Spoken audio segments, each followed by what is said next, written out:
Hi, I am Binesh. I'm a UI designer.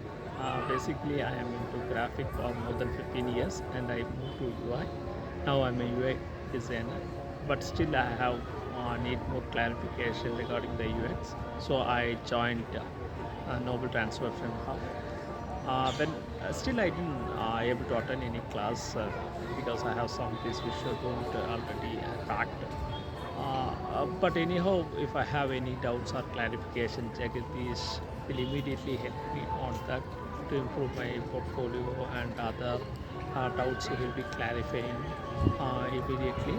And I got a chance to watch a video in uh, Transformation Hub. It's like watching this, I am getting a like positive vibe which definitely helped me to grow in my career as a UX designer. Thank you.